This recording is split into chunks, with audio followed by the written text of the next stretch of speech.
And it looks like we are just past the top of the hour, so we'll go ahead and get started. And whether you've joined us on Facebook Live or here on Zoom, we're really glad that you've joined us today. Hope you're having a great morning so far, and welcome to the IABC Houston August chapter webinar. As we begin our session today, we do want to send our thoughts and prayers to our neighbors in Louisiana in the wake of Hurricane Laura that made landfall last night.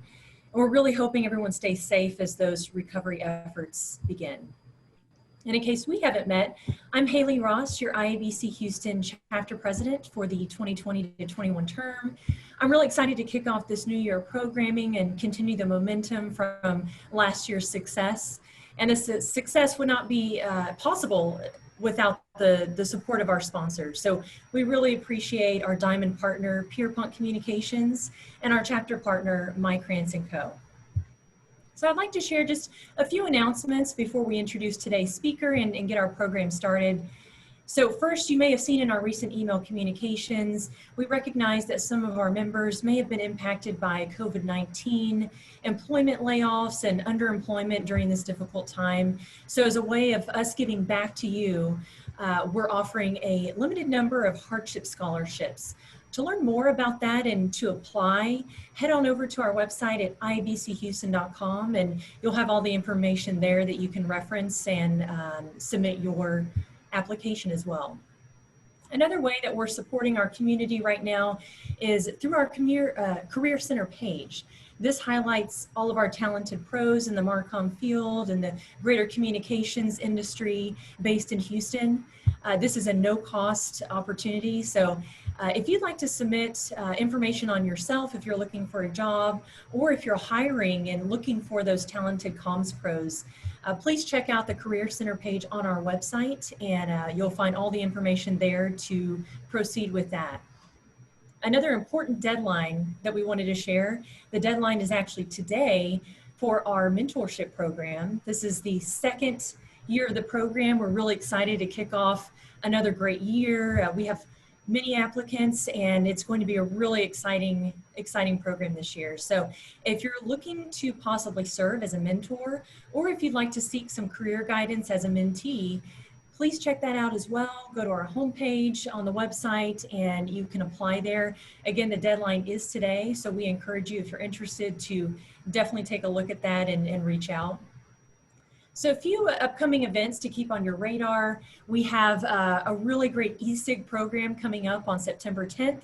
Cami Hughes, the CEO of Zoetica and Smart Social Secrets, will share some fresh examples and techniques to help you pivot your social media approach and messaging for your business. So this will be a really great session. Definitely check that out and register online Thursday, September 10th. You can register today just by checking out the website. Another great event that we're really excited about coming up is a Net9 coffee chat on September 15th, creating your narrative and delivering on it. We'll be welcoming Justin Cade, who's a Vice President of Operations, Natural Gas Liquids for BP's Gas and Power Trading Americas. And he'll be leading that discussion on the importance of creating your narrative and delivering on that in your organization. And finally, we'll be right back here for our September webinar later this month. Keep an eye out for that. More information will be coming in your inbox and on iabchouston.com. Finally, if you have any questions, if you're looking for the latest IABC Houston news, job listings, other opportunities, we have a really exciting new initiative. Community texting is the program. Essentially, it's a text listing service. So if we have some important announcements to distribute, we'll be sending that out. You can receive that in your text inbox. And don't worry about any spam. It's used sparingly and only for those critical events that you need to know about. So I'll drop the number here in the chat box, but you can essentially just text the word join to 713-360-0133. And again, I'll drop that number in the chat box so you can easily access that. So with that, I'd like to turn it over to our immediate past president, Austin Stanton, as he'll introduce today's speaker, Nicole Braley, Vice President, Head of Marketing for the Americas at Wood Mackenzie. So we're really excited to welcome her here today. So Austin, I'll turn it over to you. Well, thank you, Haley. Nicole, it's great to have you on the webinar today. And I want to thank everyone for taking the time to attend this webinar. We know that there's a lot going on, especially this week with the storm really impacting our region and our neighbors to the east. So we do thank you for taking the time and joining this really important conversation that we're having today. And also, we are streaming live on Facebook at this moment. So if you have any comments or questions for Nicole, please feel free to drop them into the Facebook chat, or if you're watching on Zoom, you can use the Q&A feature or the chat box. So we want to try to make this as engaging as possible. So your questions are going to be extremely important. Nicole, super happy to have you. It's been great chatting with you the past few weeks. And for those on the call, Nicole joined Wood Mackenzie back in 2018 as the VP Marketing for Americas. And she's an experienced business leader who drives critical segmented market and business strategies for growth and sees around corners. She's held previous leadership roles within healthcare at Vision Source. She's worked with Global Oilfield Services at Weatherford. She is, very active in the education front. She served a 2-year term as a board member of the alumni board at Rice University. Go Owls! And in 2017, she was accepted to the Forbes Communications Council. The only knock that I have on Nicole is that she is a graduate from Texas A&M, and I know there's some Aggies on this call, but I'm a Baylor Bear, so we've got to rep the Big 12. But Nicole, it's absolutely great to have you on today's webinar. Thanks so much, Austin. I love it. And you know what? I would never know that you're a Baylor Bear based on that background you have there saying Waco, Texas. Okay, that was my first clue. I kind of felt you might have some affinity to Baylor, but no harm, no foul. It's great to be here, and thank you for that introduction. One of the things that Austin said, would it be great if, you can always read your bio, but if people knew a little bit more kind of behind the curtain about who you are, that might help shape the conversation for today. And so I thought, well, what's the quickest, easiest way that I potentially could describe myself? And I thought, you know what? It's Twitter. What does my Twitter bio say? And it says a couple things that I think are really telling about myself. So there's the business Nicole, and then there's also the Nicole, I'm a real life human being, right? So my Twitter profile actually reads, by day, I'm a businesswoman, as Austin mentioned, VP over at Wood Mackenzie. I'm a market strategist and I'm a leader. But at heart, I'm a mom, I'm a fitness enthusiast, I love to shop, and I'm an amateur chef. So all those things might come into play as we have our discussion today. A couple other things I'd love to mention. I know who we have on the call today. We've got folks that are streaming in on Facebook, but also who are on the Zoom call. And we all come from all walks of life. And what we're going to talk about today, regardless of whatever industry you're in or whatever sector you're in, I think you'll find something that's relevant to you and things that you can take away following the call to begin to implement.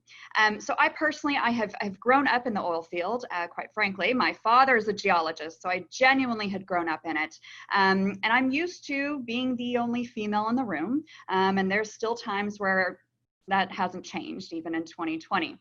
But that being said, I have a strong passion for breaking as many ceilings along the way as possible.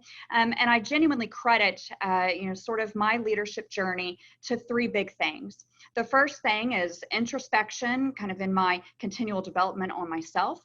The second thing is big relationships. And the third thing is the adoption of more of a servant leadership approach to leading.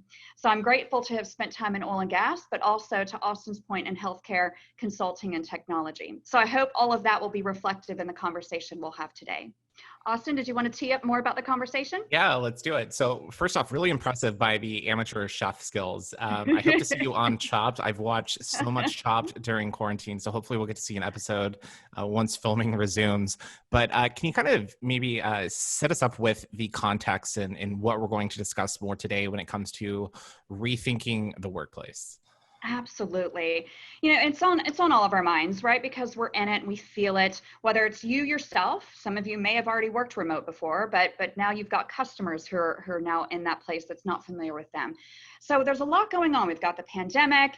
For those of us in the energy industry, we've seen, the oil price crash. You've got this remote working environment alongside changing market dynamics. And we're very close to an election coming up as well, which always adds a bit of fun to the market dynamics piece. Additionally, you kind of think about, gosh, fear and uncertainty are certainly very powerful movers. But as business communication professionals, we have to focus on facilitating connection, right? And it can be connection with understanding what is going on within our teams and customers and even your prospects. But navigating that isn't always easy. But the thing that I think is always the silver lining in it to understand and remember is it's not the first time that we've been forced to rethink our strategies for success, to rethink the way that we communicate. And quite frankly, what we'll discuss today is that work from home environment. It genuinely provides some challenges, but also some great opportunities for business success. And the really, really good news is that it's up to you. And each of us have a role to play in being able to champion the most inclusive and effective work environment in what everyone is calling the new normal. So that's what we're going to talk about today, and some strategies and tactics and things like that. I'm really looking forward to this conversation. And again, we want this to be as interactive as possible. So if you have comments or questions, drop them in the chat box, drop them in the Q&A, and we'll get to as many as we can throughout the conversation. But Nicole, for any, good roadmap, you need a what and a how. How are we going to get there today? Absolutely. So let's dive right in, and let's try out the chat box. So I see some of you are on the Zoom call, and you should find the chat little kind of icon down there at the bottom. And it's okay to be the first person to go ahead and type your message in and get it rolling. But the question here is to think and to hopefully put here in the chat, and we can also monitor on Facebook. But what is the best part of remote working? If you had to boil it down to one or two things, what is that best part? And interesting, this is as you guys kind of get bold and chat something here to us. Thank you. We've got one. Oh, good to see you. I see some familiar names here, not faces, but the chat is coming in, and we've got lots of things. No commute, flexibility. I mean, commuting in Houston, guys, it is another thing, right? So no commuting in Houston means more time to focus on work and more time for family. Absolutely. So these are all great. These are all things that I think we would probably agree with, right? Life balance from Todd. Great, thank you.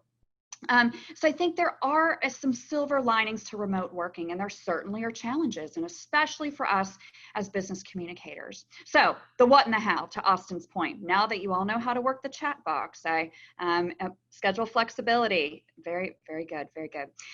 So two parts. The what. I've got a secret ingredient that I'd like to share with you as we think about the workplace, and then we'll go into the how.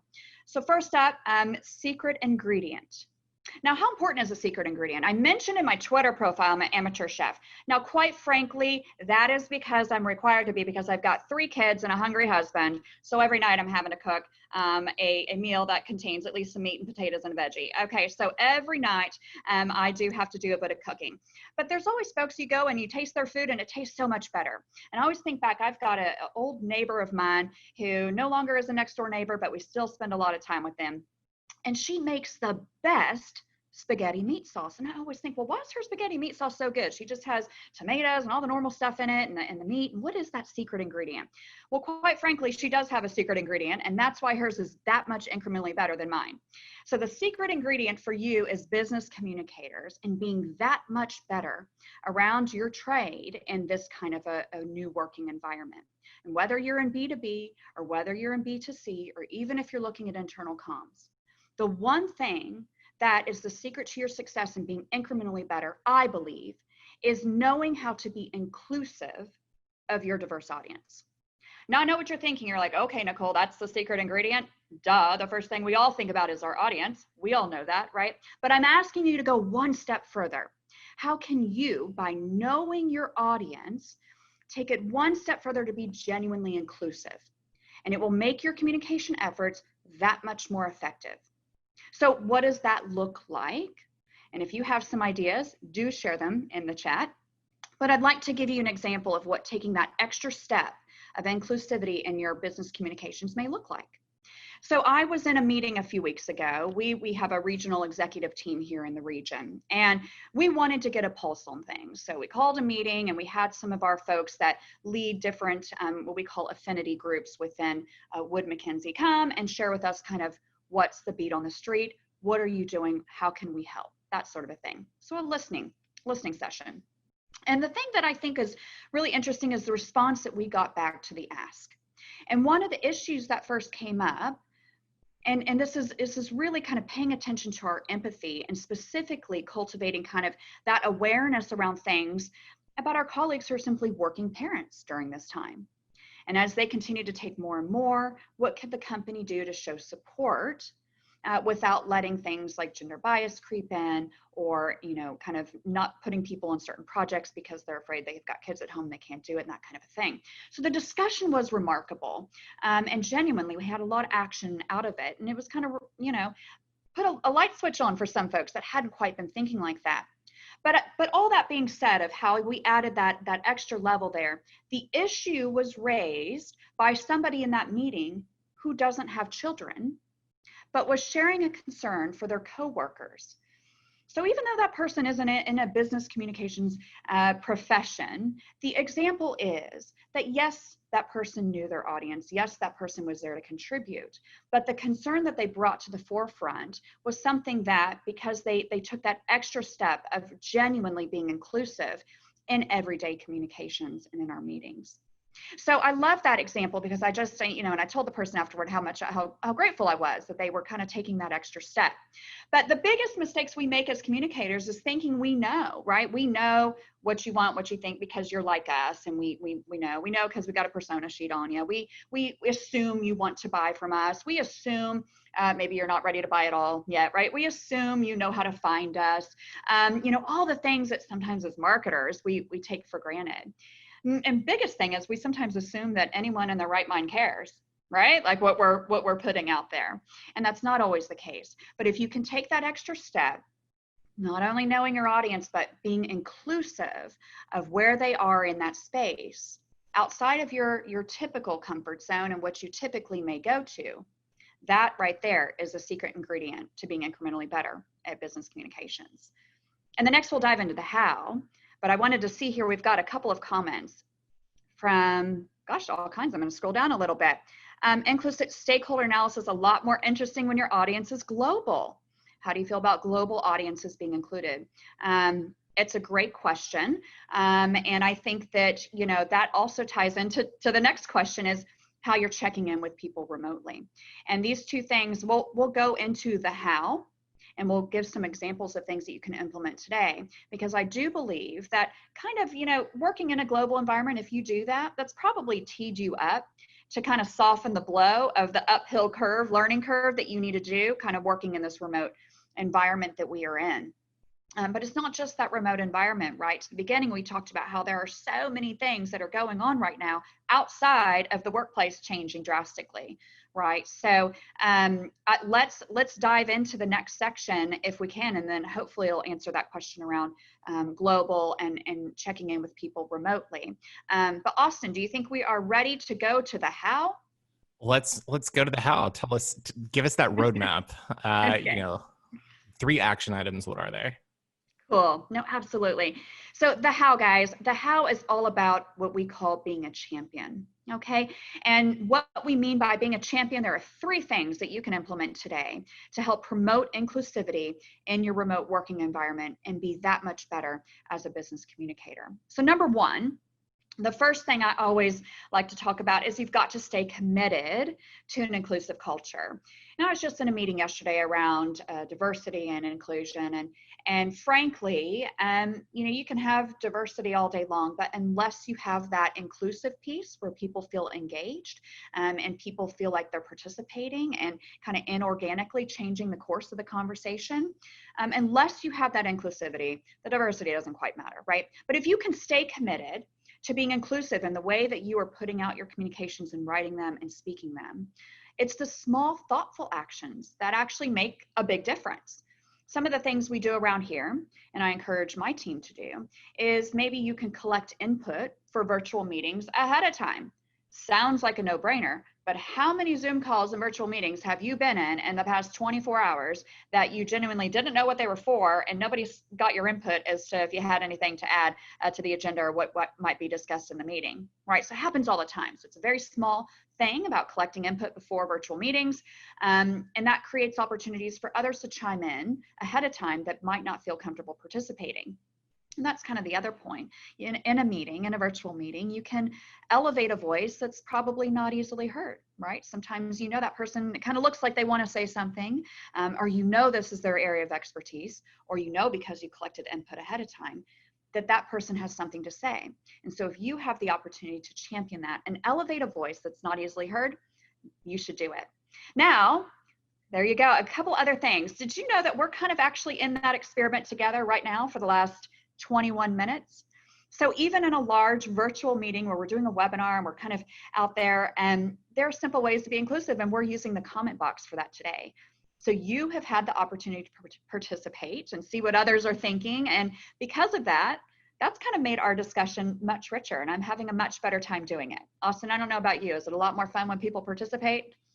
Yeah, absolutely. And I kind of want to, just try to get the participation up a little bit. And we do see some questions coming in. And just a reminder, we will get to those after we get through, this opening part. But what has been a challenge for you guys over the past 5 months?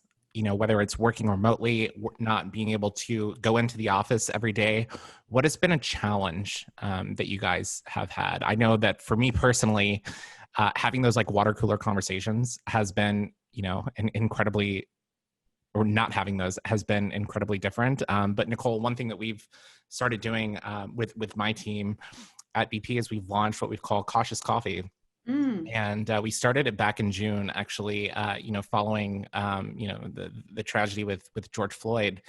And we have an hour call every Friday, and it's only for the communications team, and anyone can join. It's not recorded. It's all off the record. And it's just an opportunity for us to discuss, how we're doing, key issues that are impacting the country, mental health. And I feel like that has allowed us to, get to know people a little bit better and to create that more inclusive environment and be open and accepting. So I don't know. I mean, what strategies are you guys doing in the chat right now? Whether it's working remotely, working from home. I see Todd and Javier have added some things, but we've got a lot of other people in the chat. Just let us know what you're doing. Nicole, what are some techniques that you guys have done, at Wood Mac? Yeah. What are some challenges that you've gone through? Absolutely. I love that. And it's, to your point, it actually takes some thought and effort, but it doesn't have to be overly complicated. I love the cautious coffees idea, but staying committed to an inclusive culture. And communicators, quite frankly, we should be out in front. We should be the champions of this, because this is what we're really darn good at, right? And so, yeah, we've done things, the coffee example. We also do happy hours, if that's okay to say. So we do. I actually have one today at 4:00. So we do some happy hours, but we also do some small groups as well. And then, so there's things that we do intra-team, and then there's things that we do, maybe at the leadership level as well. And we just had a call over lunch today talking about kind of change, right? And talking about what we're doing in our various teams in our different functions and groups. So it doesn't have to be overly complicated, but it takes a minute to figure out what you want to do. Pours at 4. Todd, maybe that's what I should name the happy hour this afternoon. Even though I didn't quite schedule it, maybe I can hijack it and say, hey, I've got a good name for you.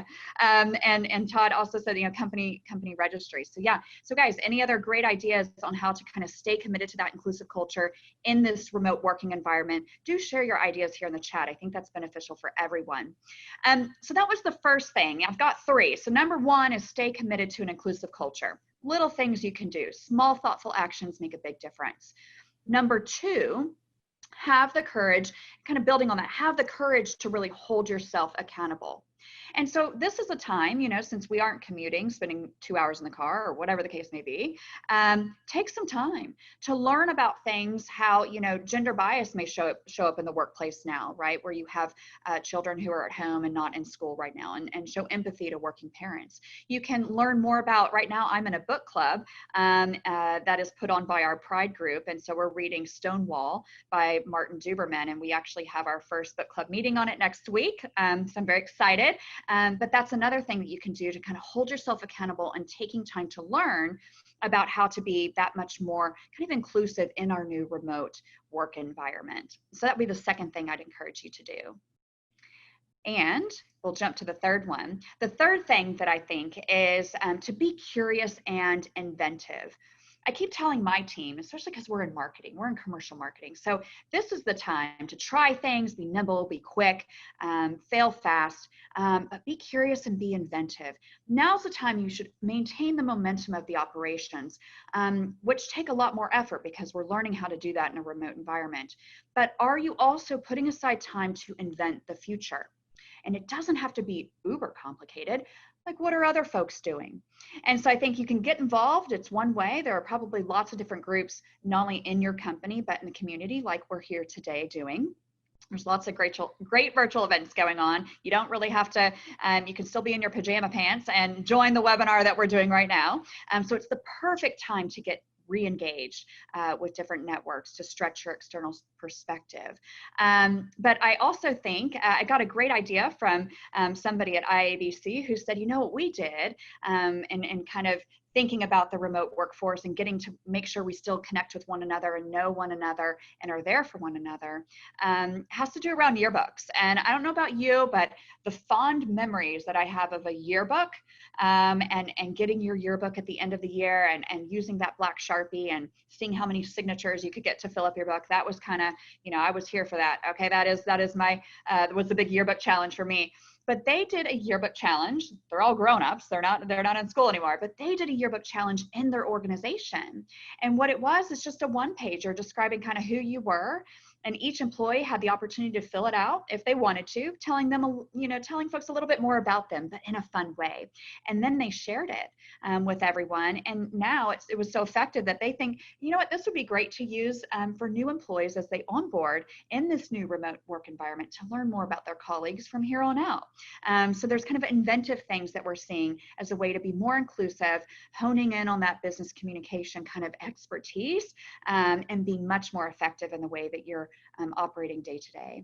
So those are the three things. Stay committed to an inclusive culture, hold yourself accountable, but be curious and inventive. And what are other folks doing to help you in that? But those are kind of the three big ticket items, Austin, and that would wrap up the what and the how. Well, I definitely like that. We're going to get into the Q&A here in a second.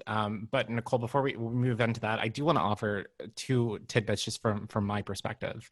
I think that one of the challenges with working from home is we're not as intentional with our communications and checking in to actually see how our colleagues and our coworkers are doing. I think far too often, we might schedule a team chat with our line manager or our direct reports, and we might just ask a superficial question: how are you doing? What's new? And I don't think sometimes we really care. So for the people on the call, I would encourage you to actually pick up the phone, not do it over, Zoom or Teams, and actually have a conversation, check in to see how people are doing, how their family's doing, if they've, done anything fun, if they picked up a new hobby, actually get to know people. And I think that when you do have that opportunity to get to know people and have those conversations, it can be incredibly rewarding. And I think it can bring your teams together. And I think that's so important, especially as we are navigating this new normal. And the second thing I want to bring up before we go into the Q&A, for those of you that do listen to the Business Communicators podcast, I've mentioned this a few times, but there's a book called The Culture Map by Aaron Meyer, and it's one that I really, really recommend for all of you to pick up. Many of us work in global organizations, and the way that we communicate here in the US might be different than how our colleagues in Brazil communicate, or our colleagues in China. And so I think it's really important for us not necessarily to have the biases and when putting like a US lens or a Texas lens through it, so we can actually understand, how the work culture is different, how, just the culture in general is different. So I think we need to be intentional in how we communicate and intentional in getting to know our colleagues. And I think once we do that, we can bring our best selves to the office. So thank you for coming to my TED Talk. I love it. Yeah, but we'll turn it back over to Nicole. So Nicole, we actually have a few questions that have come in. The first one's from Todd Gregory. And it's, did your leadership develop a team for this transition to remote work? And what departments are represented in the team? Did it go smoothly, or are people still struggling? So it's a three-part question. Well, maybe I'll just answer it in one big blob, So thank you. That's a great question. And honestly, I feel like, if we look back to March and we think about where we are today and where we still are going to be going, right? There's a lot of unknowns, obviously, but and there's still lots of work to do. So I think that it's not necessarily that, what I'll share is we got it right. I still think that there's things that we would change, but but we also can't be too hard on ourselves. And I keep saying that because a lot of us are trying to figure out how to do this and how to do it right as we move along. And if you think about it, we have drills for fires, for lockdowns, for tornadoes. Okay, I grew up in Oklahoma, so we practice tornado drills on the regular. We have contingency plans for hurricanes. Okay, there are things that we have plans for all kinds of disasters, but what we did not have a plan for is a pandemic coupled with kind of a dispersed workforce immediately, happening. And so I think, bottom line, you have to be prepared to assess the event quickly, process them, and then be prepared to set the tone for what's ahead. So within my team, it was a very quick tone to assess. We processed, but then what we did was immediately put in place what I called a pivot plan. And that pivot plan was intended just for 60 to 90 days. Okay, it was what are we doing? What should we pause and stop? What are we going to commence based on this new environment? But what that also did was set that tone for what's ahead of we're being uber flexible and uber agile based on market needs, right? So I think that can, that could really kind of be transferred into any function that you're in, right? Or any level in the organization that you're in. But I think setting the tone is particularly important. And that's just kind of how we did that immediately within our team. And it's worked, quite frankly, very well. The other piece to that is, thinking about the bigger organization. And we mentioned earlier, and some of the questions were around kind of a global workforce and a remote workforce and things like that. And one of the things that we've done at Wood Mackenzie is leverage. So I always say, scale with what you have, okay? It is so much easier to look around and see what you have and scale from it than creating something from scratch, okay? So one of the things that we had in place was a group of leaders in the organization that we had been kind of selected for various kind of learning and development opportunities, but we were really a cohort, if you will. We were global, and we came from all functions and all walks of life. So that, group, and using that scale with what you have, that group was elevated to being kind of that change agent and really appointed kind of the change transformation group. So what that also did was help form an additional kind of bond and relationship with the leadership across the organization to help us in our own functions being more agile and more quick. So what are you doing, in your team? Is that what's happening, right? So it really kind of helped scale using what we had to really adapt leadership within the virtual environment. But I get it. I mean, the last, it seems like an eternity, but the last few months have been exhaustive. They've been very fast. They've been kind of feeling like they're going one way and then moving, and you can't quite see where you're headed. And so I think that one of the things, again, kind of just looking back to thinking what does it look like as you're going? And frankly, it's okay to say, you know what, there's a bit of ambiguity, right? And being transparent with that and being like, you know what, we're going to work for 60 days on this, right? And we might have to change course, and being okay with that, but signposting that as you can. And as a business communicator, right, those are the things that you're really good at. It's the what, it's the how. Give people kind of a sense of what's going to be happening in the future. Even if you don't have an idea of what it is, say that. So I think all of that kind of is how we've kind of managed the last few months. And there's been struggles along the way, but there's also been some great success. Yeah, it's interesting to see how I think companies have adapted. My company, our building flooded during Hurricane Harvey, which actually really started impacting the Houston area 3 years ago today. And so for us, it was a little bit different. We had to manage working from home, but at the same time, schools were still open. So, your spouse or your kids were maybe out of the home for, 3 months while you're working. So it was manageable. Now it's a completely new environment. Everyone's working from home. There's virtual learning.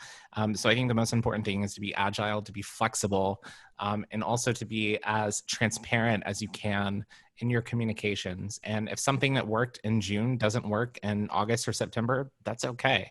Adapt, move, and try to be a little bit better for your team. All right, I've got another question that came in from Matt Doyle.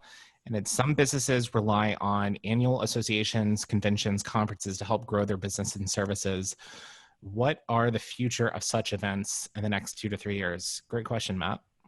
Super great question, and particularly hits home for us. We do have, kind of a paid events strategy as part of our marketing efforts, and so for us, that's a big driver of direct revenue that we bring in each year.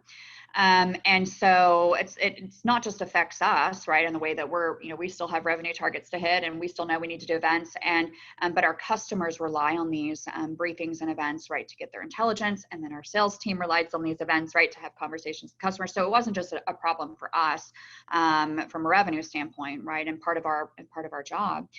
So again, one of the things that we looked at was, again, kind of just looking out the next quarter, not just saying 2020 is a bust, right, and we're not going to do it, but we tried to pivot. And so a couple of the things that we've done is obviously we've migrated to virtual events, and we're learning as we go, and learning from, remember I said, stretch your external perspective and what are other people doing. We began to look outside and say, okay, what are other folks doing in their virtual events? People that have done virtual events forever, what do they do that makes it so sticky and so kind of really just a great event, even though it's virtual. And so we've been, again, shifting and pivoting our strategy to that, to doing paid virtual events, doing shorter, maybe briefings. We did see in Q2 a plethora across B2B, and I'm sure y'all felt this too, where in the B2B business in particular, there was a plethora of ongoing webinars and market calls, because everybody dove right in as kind of a reactionary of, oh, if I can't have something in person, I absolutely would do a webinar. And then we have more to say, so then we need more webinars, right? So that was kind of part of the Q2 lessons learned. We came out all kind of exhausting, and anytime someone said webinar, I wanted to like hide under a table.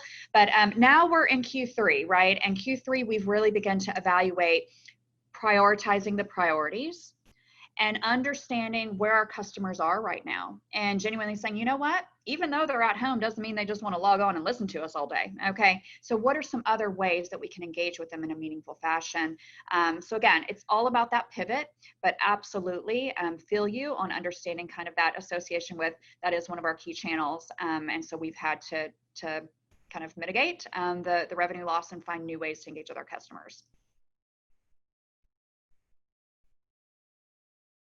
Oh, hey, Austin, I think you're muted. Yeah, great question, Matt. We've got another question from Todd. Todd is very busy in the Q&A section today. So if you don't want Todd to ask all the questions, drop yours in the chat box, whether you're on Zoom or Facebook, and we'll get to as many as we can. But Todd asked, not all leaders have established trust in the remote workforce.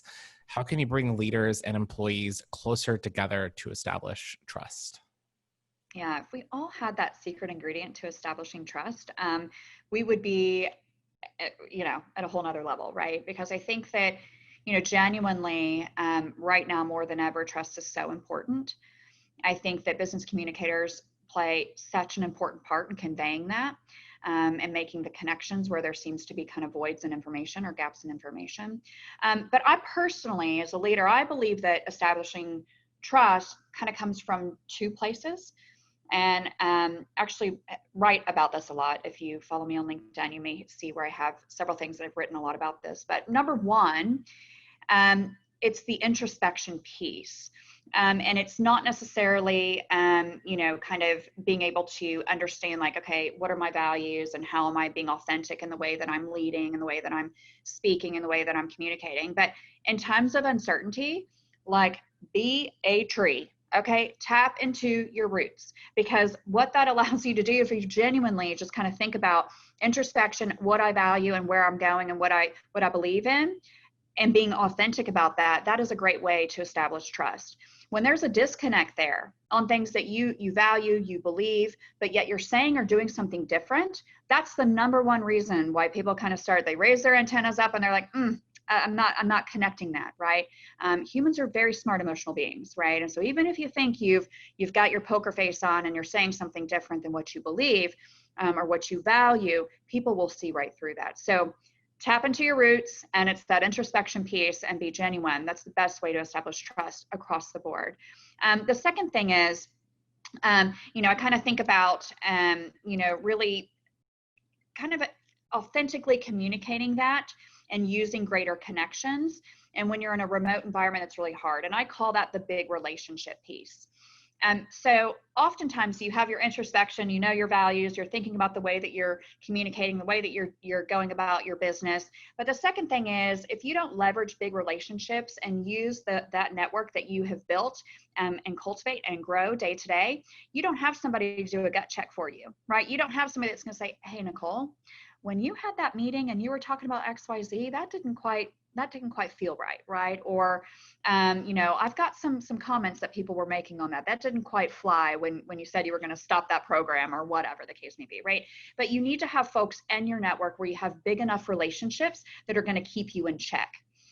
Because trust at an organization level is tough, and we can blame it on everyone else, right? We can say, oh, everybody here is untrustworthy and untrustworthy, but you yourself, you can champion you being, kind of leading with introspection, leveraging your big relationships to be a trustworthy partner and leader. So I've got a question that just came in from Chris Mykrantz, who is also our chapter partner. So if you need any consulting work, internal comms, hit Chris up. It's mykrantzdco.com. Also, he was on the latest episode of the Business Communicators with Shiv Malik. So be sure to check that out on iTunes, Spotify, or wherever you find your podcast. But Chris asked, at some point, businesses will begin returning some remote employees back to an in-office environment. How are you preparing for expectations and possible reactions to that among your employee population? Absolutely. We're all in the same, we're in different boats, but we're in the same lake. Okay. So I get it.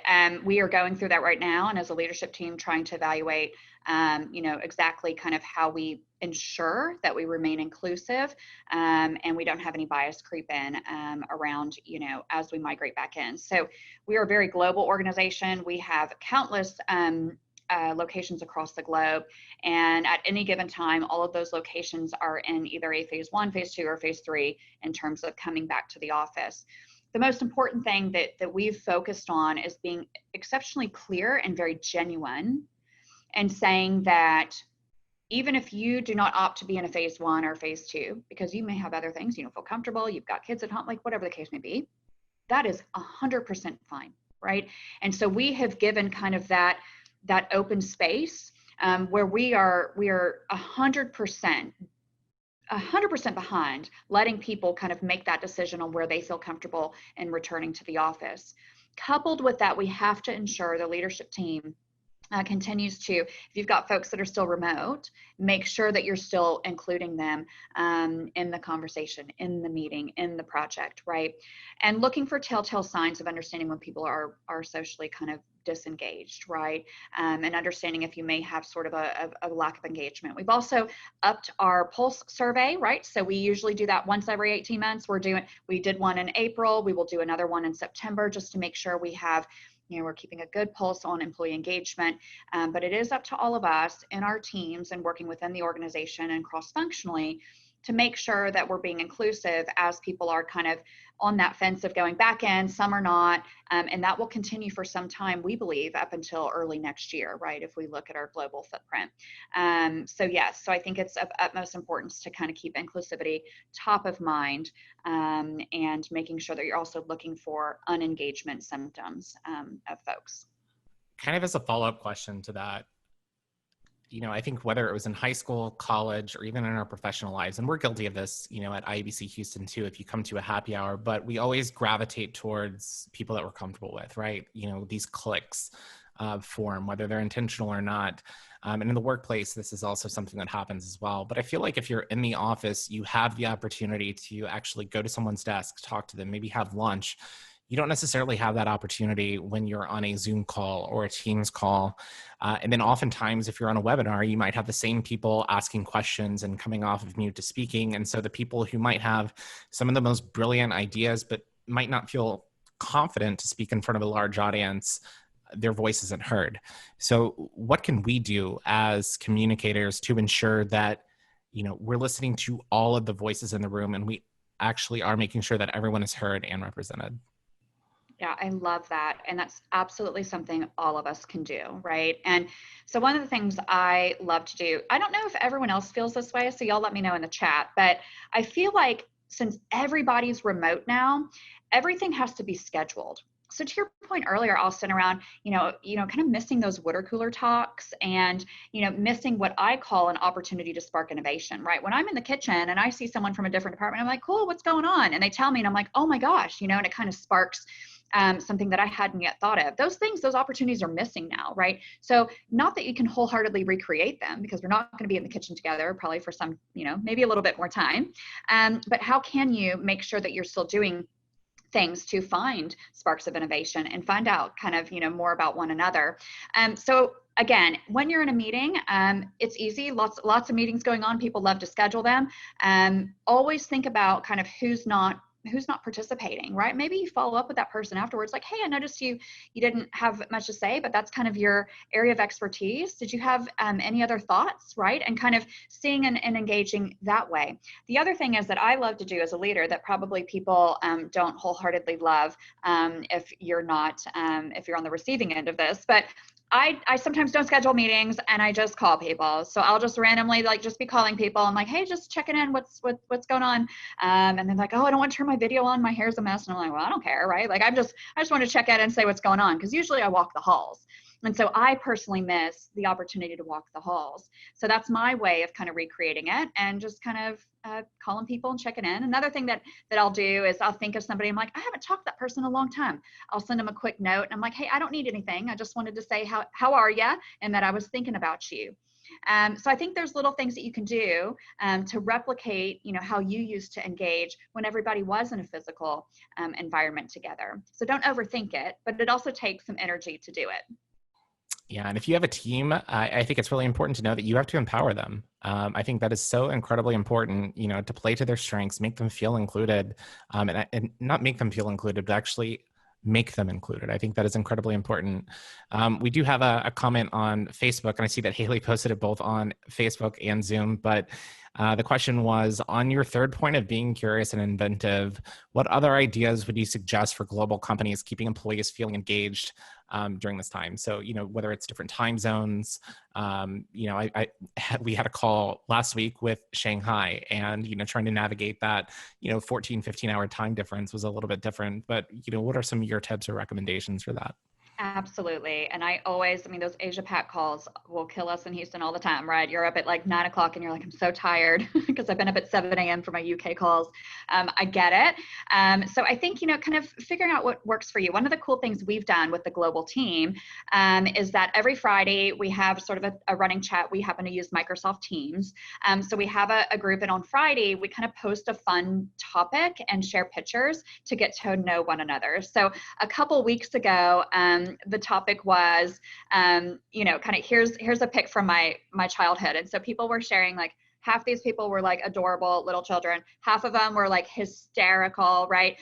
But it genuinely showed kind of, and everyone could participate, right? From their morning to our night, and we could all see the feed and comment and kind of, love the post together and learn about one another and just kind of share in a very kind of inorganic, natural way, but just genuinely connecting as humans, and something that we all experience together as being a little human, right? Like we all at one time were a baby, right? So it was a really fun way. And so every Friday we kind of just make a point to kind of spark a conversation on there. And sometimes those conversations, someone will comment on even on a Sunday, and I'm like, oh, and I'll, reply. So it kind of keeps it alive, and it's a more relaxed, it's not so work driven.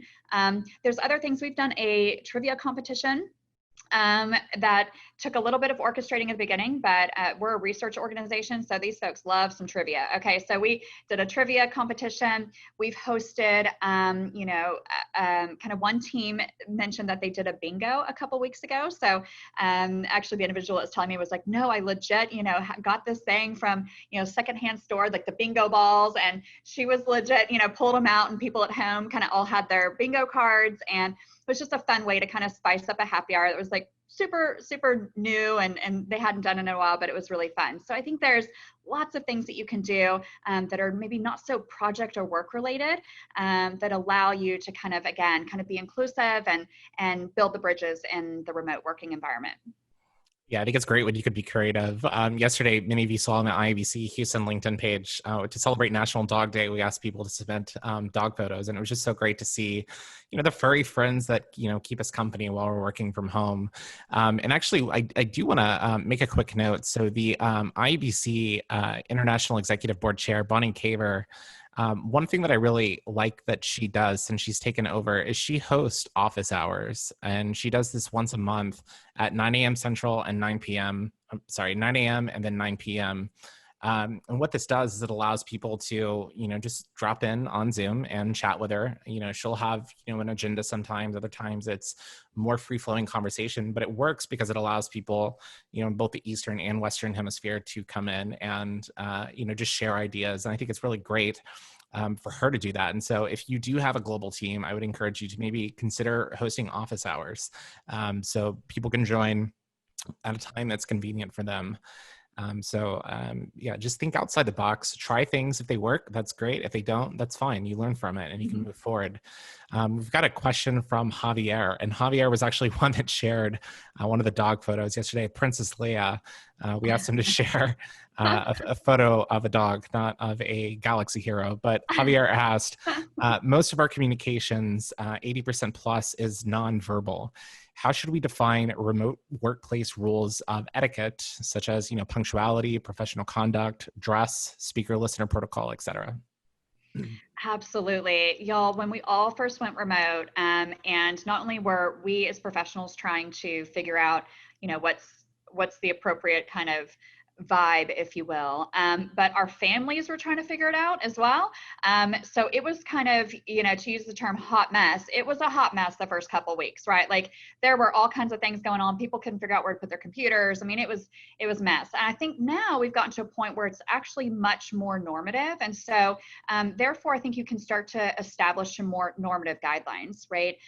The first week when all this was going on in March, I would never have said to someone, hey, if you're eating chips or crackers, like you need to mute.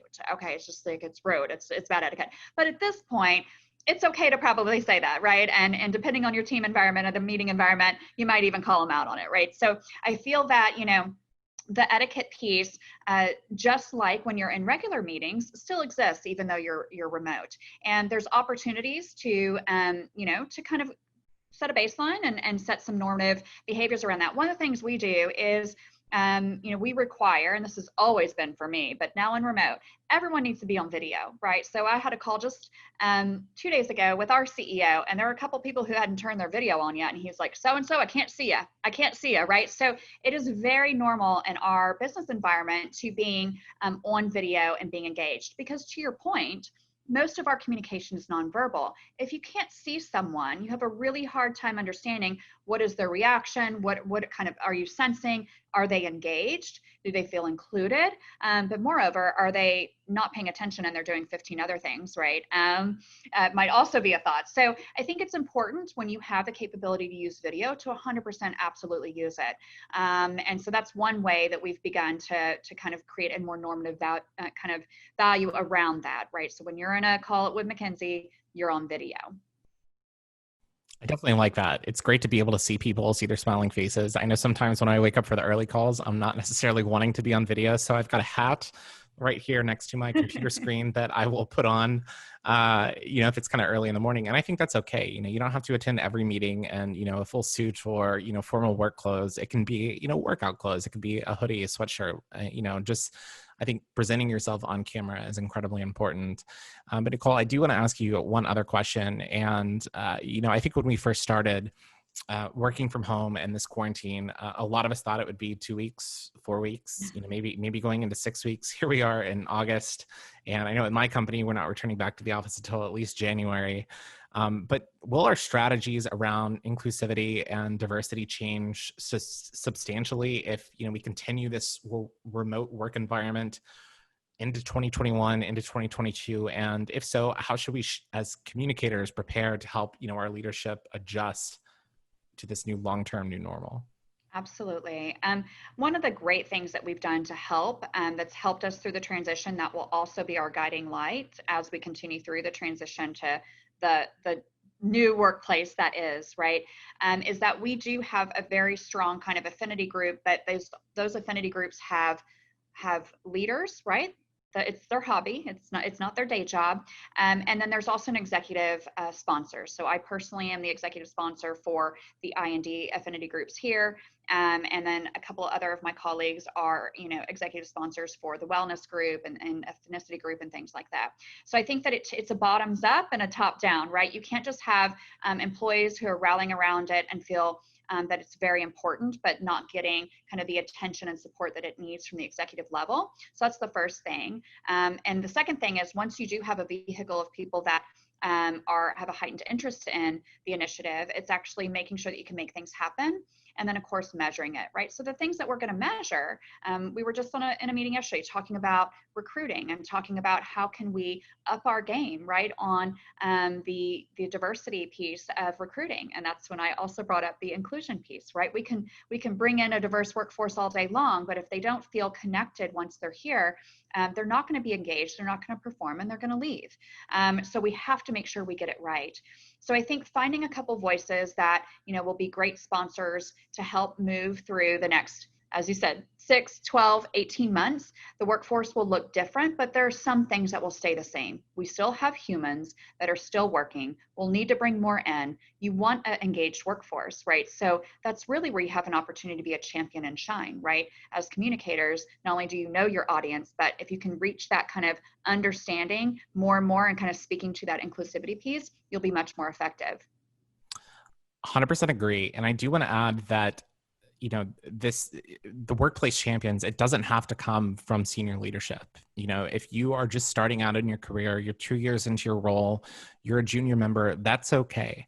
I think sometimes the most powerful, approaches that we can take are from the grassroots. And I think that just from my experience, you can have more buy-in when it's your colleagues that are leading this movement, and it doesn't feel like it's something being forced on you. So I would really encourage all of you, regardless of what position you are at your company, to be champions of, workplace inclusivity. I think that is one of the most important things we can do to allow everyone, to bring their full selves to work. So before we wrap things up, I want people in the chat right now to kind of leave some workplace hacks, working from home. What is one takeaway or one thing that you've really learned that has helped streamline this work from home process, whether it's managing that work-life balance, whether it's, communicating with your team? What is one thing that you've picked up or learned?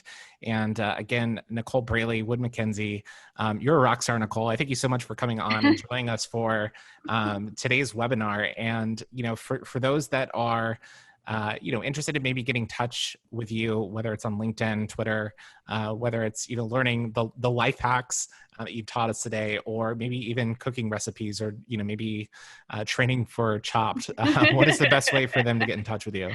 Absolutely. You guys check me out on LinkedIn. I'm super active on LinkedIn. So it's just Nicole R. Braley, Houston, Wood Mackenzie should pop up. So please do connect with me, and would love to engage with you there. And yeah, I do, quite a bit of speaking and writing and engagement. So I'm sure I will see y'all down the road. So thank you so much for the opportunity to share today.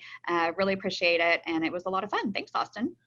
It was so much having you, Nicole. And again, make sure to connect with her on LinkedIn. And we have some great tips coming in really quickly from Haley. Set a time when your work stops for the day. That's so important. Matt Doyle, establish a routine.